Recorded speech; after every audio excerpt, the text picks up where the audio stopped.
Hello everyone. सो इस video में हम डिस्कस करेंगे ऑर्गेनिक फार्मिंग के बारे में। ओके ये टॉपिक हम डिस्कस करें हर्बल ड्रग टेक्नोलॉजी की यूनिट फर्स्ट से।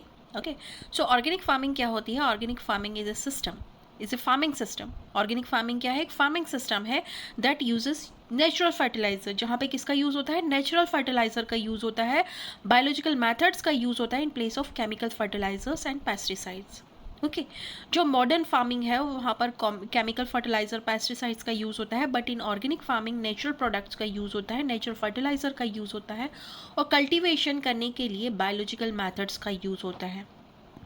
एडवांटेज क्या है ऑर्गेनिक फार्मिंग का? ऑर्गेनिक फार्मिंग का एडवांटेज ये है कि ये जो मेथड है वो इन्वायरमेंटल फ्रेंडली है। यहाँ पर किसी चीज़ का कोई नुकसान नहीं है। ओके क्योंकि सभी ऑर्गेनिक चीज़ें हम यूज़ कर रहे हैं, कोई केमिकल का यूज़ नहीं हो रहा है।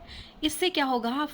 सॉइल की जो फर्टिलिटी है, ओके उर्वरक क्षमता जो है वो भी बनी रहेगी। सॉइल की फर्टिलिटी भी यहाँ पर बनी रहती है क्योंकि हम नेचुरल प्रोडक्ट्स का ही यूज़ कर रहे हैं as a fertiliser.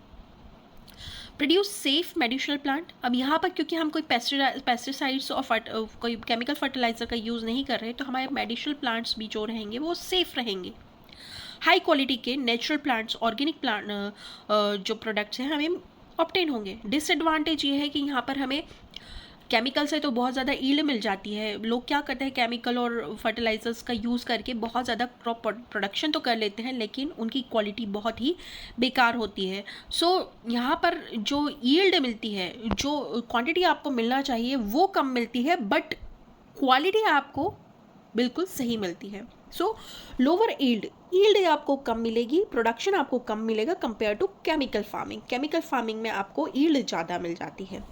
Require more labour and time. यहाँ पर क्योंकि अब यहाँ पर नेचुरल चीज़ों का यूज़ करें तो ऐसा तो नहीं है कि आप एक महीने में उसको ग्रो करके उसको हार्वेस्ट कर लेंगे, नहीं।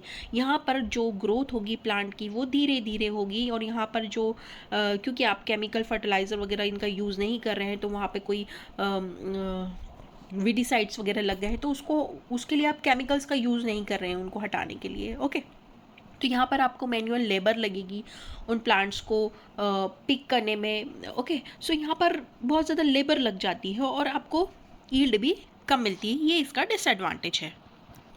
इंपॉर्टेंट फीचर्स क्या है ऑर्गेनिक फार्मिंग के? सो सबसे पहले इंपॉर्टेंट फीचर ये आता है कि यूज़ ऑर्गेनिक मैन्योर। यहाँ पे ऑर्गेनिक मैन्योर का यूज़ हो रहा है, जैसे कंपोस्ट है, काउ डंग है, इनका यूज़ हो रहा है। क्रॉप रोटेशन हो रहा है ऑर्गेनिक फार्मिंग में। ओके एक टाइप का ही क्रॉप हम नहीं लगा रहे हैं, बार बार एक ही टाइप का क्रॉप नहीं लगा रहे हैं। हम क्रॉप को क्या कर रहे हैं? रोटेट कर रहे हैं। पहले जैसे सोयाबीन लगा दिया, फिर आपने क्या लगा दिया, फिर गेहूँ लगा दिया, फिर आपने सब्जियाँ लगा दी। इस तरह से हम रोटेट कर रहे हैं। तो क्या होगा? सॉइल से एक ही टाइप का जो मिनरल है वो कंज्यूम नहीं होगा, एग्जॉस्ट नहीं होगा। ओके सो सॉइल की फर्टिलिटी यहाँ पे मेंटेन रहेगी। ग्रीन मैन्योर का यूज़ होता है यहाँ पे, इंपॉर्टेंट फीचर ये है। और बायोलॉजिकल पेस्ट कंट्रोल यहाँ पे हम करते हैं। ऑब्जेक्टिव क्या है ऑर्गेनिक फार्मिंग का? ऑब्जेक्टिव ये है ऑर्गेनिक फार्मिंग का कि produce safe and chemical free plants.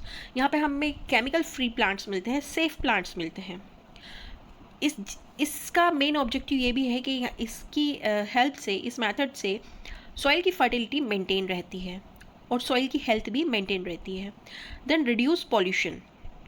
यहाँ पे कोई केमिकल फर्टिलाइज़र का यूज़ नहीं हो रहा है, तो यहाँ पे पॉल्यूशन भी नहीं हो रहा है, कोई केमिकल पॉल्यूशन नहीं हो रहा है। सो रिड्यूस कर सकते हैं हम पॉल्यूशन को caused by chemical fertilizer and pesticide.